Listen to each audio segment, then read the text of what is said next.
We will be seeing classification of companies from the chapter joint stock company.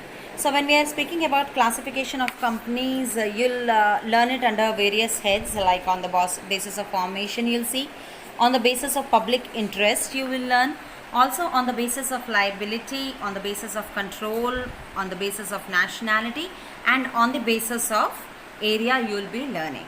So first and foremost I'll begin with on the basis of formation. First and foremost we have chartered companies. Chartered companies means these companies they trade enjoying certain rights and privileges, and also they are bounded by certain obligations under the state authority.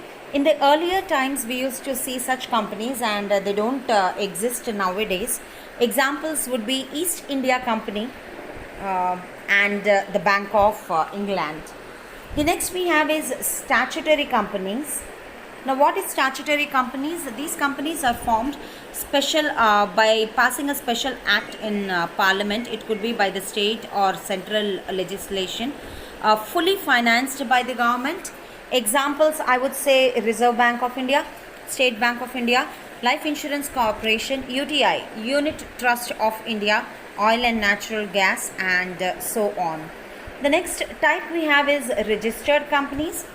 These companies, children, they are registered with the registrar under the Companies Act 1956, and beautiful examples would be Walmart, Toyota, Infosys, Wipro.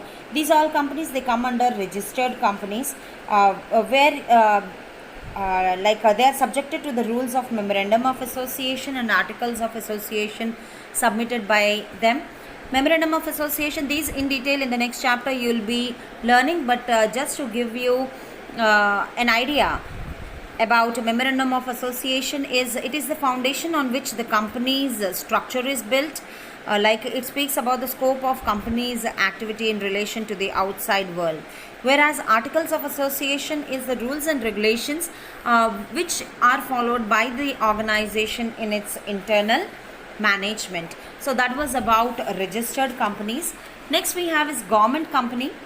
Government companies are the companies, dear students, where not less than 51% of the paid up capital is held by the central government, or it could be the state government, or state governments, we can say various state governments coming together and running an organization. Examples would be Bharat Heavy Electrical Limited, Hindustan Steel, we have shipyard here, Steel Authority of India, SAIL. So these all come under government companies. So that was about the distinction of companies on the basis of its formation.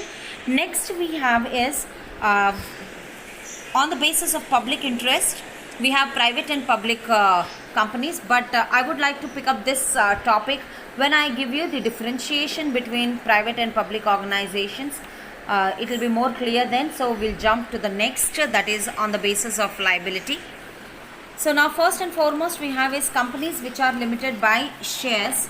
Means here the members are limited to the memorandum, or let us say the value of shares, whoever is the shareholders, the number of shares they are holding are only limited for the obligations to the extent of the shares. So such companies are called as companies limited by shares.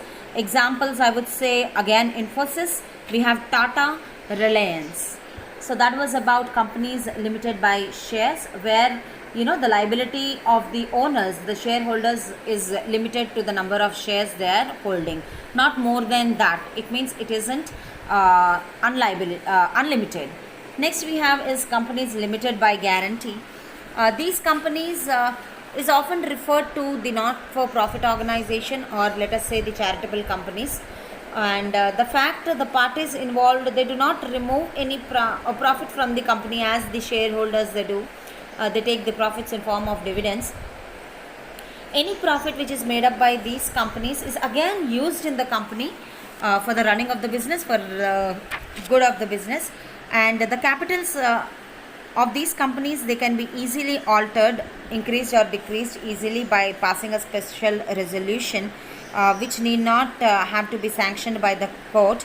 However, these types of companies today are rarely formed and found. So that was about companies by guarantee.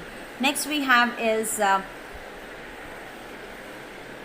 unlimited companies. Now, unlimited companies are the companies in which the liability of the members is unlimited, and uh, the members of these companies, they can be called upon to pay even if they have to pay their private assets, private property to satisfy the liability, to clear the debts of the organization. They'll have to do it, especially at the time of company's formal liquidation, or let us say winding up of the company.